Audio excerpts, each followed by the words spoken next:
y'all. Billy from Perma Pastures Farm. Okay, well, I can tell you right now, there is not a dog in this dog crate back here. It's our newest edition. It's not a new edition per se, but it's just a whole batch of something new. And we got a lot of cool plans planned for these guys and gals in here. Anyway, look, I won't belabor the point. I won't make you wait. We'll just go ahead and figure out what it is. All right, so here it is. We got them home. And I got plans for a few of these guys, but they're all, we're told they're Yorkshires. Look, at the end of the day, like Danny from Deep South Homestead was saying the other day when it comes to pigs, I really don't care about breed. And neither does Joel Salatin, by and large. At the end of the day, if it's not a potbelly, well, at the end of the day, y'all, I will eat I'll eat anything. But as long as it's not a potbelly pig, something weird, you know, we'll wind up putting it in the freezer. But right now they're in that cute phase, and clearly they need to be fattened up. So William just drove about 2 hours away to go pick them up. And as of late, pigs have been kind of difficult to find. And so here they are. So we got them back here. First thing we did, now we got this permaculture barn over here, y'all, where we've announced that we're going to be tearing it down, and that's still going to happen. And right now things are in a bit of more disarray than they typically are. But in this permaculture barn, we're going to be tearing it down basically from this way all the way out this way. But right now, what we're going to do, because it's not happening tomorrow, there's a few other hurdles we have to jump to be able to get to that point. What are you looking at, Milk Boy? You want to lick a pig? You want to lick a pig? No pig licking for you, boy. You're messing up the video. Milk Boy got his camera time, so now he's happy. Look at him. He's just over there just like, hey, I want to lick a pig. Anyway, his pig licking has been put on hold for a little while, so now he's back to it, and he's excited about it. Anyway, they're going to go back in that stall over there. And like I said, as we're jumping other hurdles and things that we're going to announce here before too long, as far as some of the earthworks projects that have to get done before we get to tearing this barn down and building the earthship.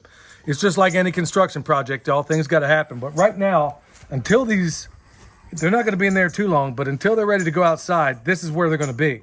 We got a stall back there. They're going to come into this stall, and then they'll make their way from this stall. And guess what they're going to do? Right up the side, and it is steep, y'all. They're going to be working up this mountain. And when you see what we're going to have them do, folks, I think it's going to blow your mind when it's all said and done. In fact, the number of people that have come and seen how we use our pigs right now are kind of blown away when they realize the terrain we have them on and what they can do. So this is where they're ultimately going to be. They're going to work the first stall, go to the next stall, make their way out here, up the side of this mountain, and then we're going to take it from there because, like I said, we live in very challenging places when it comes to terrain. And so we're going to have the animals work with us, and they're going to clear a lot of this really, really, really nasty thicket up the side of this mountain. But with that said, look, I'm not going to yabber on too much long because we got to get them out of here. We're going to get them in the stall, and then I'll show what happens after that.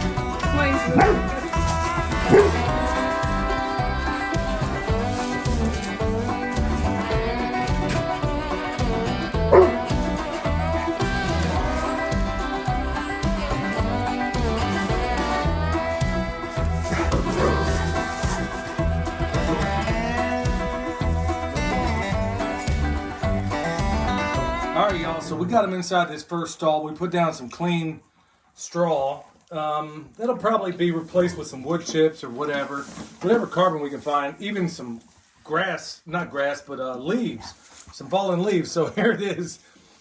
My little puppy here sitting there, you know, getting acclimated to these guys too. So anyway, so what do we do when we get them in here? Okay, back there we have a little watering trough. We'll see how they do with that. I'll provide something smaller if need be. When they're usually this small, I don't have to worry about them tipping over something that's as heavy as that. Okay, what else do we give them? Now, they came from a place, and 9 times out of 10 when we pick these guys up, we don't necessarily, I'll put it this way, 10 out of 10 times, when we pick them up, when it comes to pigs, there's about 100% guarantee that the way they raise those pigs and the way we raise them are 2 very different ways. And typically it's more of a commercial setting when we pick them up. So there has to be a little bit of an acclimation period. So they were given dry grain. They'd just been freshly weaned, judging by the sizes of them. And we got some organic grain here. Yeah, boy, you don't even get to eating that. We got some organic pellets. So we'll start them on that. But before this week's out, in about a week's time, in fact, probably by tomorrow, they will already start making the journey into eating food scraps, which is what we give them anyway. It's not organic per se, which, believe me, there's a whole video waiting on that word, at least for me. But it's going to be non-GMO stuff. Anyway, they're making a transition at it from this day forward. Now, what else do we give them?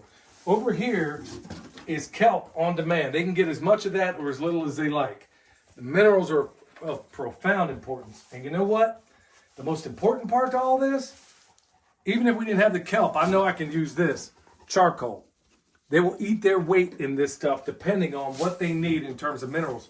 Because when we make charcoal, or it could even be biochar, what happens is those trees bioaccumulate all those minerals. These guys take what they need. This is what they've been doing.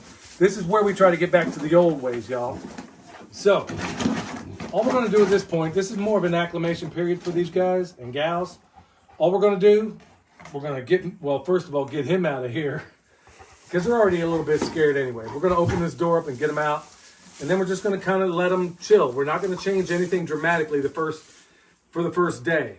They're basically in a new spot. It's almost certainly much better than where they came from. In fact, son, give me a nod. Is it better here, like in this spot, than where they were? Okay. He's giving you can probably see the phone. There you go. So anyway, it's much better here. So even still, they got to make that acclimation period. And we're going to show you in the future how we do that with sheep. We showed you to some extent before, but we got a cow coming up soon, and we do the same exact kind of acclimation period. So it's not so much of a shock. Well, I don't want to belabor this anymore because, like I said, they're already scared. This is already a new environment for them, but it'll blow your mind how quickly they take to the new place. Now, just a little side note, inside this permaculture barn, we got little chutes that we made in between here. We got one here that leads to another stall. We got one over there that leads to another stall. So we'll let them work this place over for a few days. Probably, we'll just have to see what it is depending on manure load. We'll let him out of here into the new stall and then so on and so forth. So with that said, let's get him out of here and let these guys out. Come on, boy. Milk boy. Milk boy. Come on.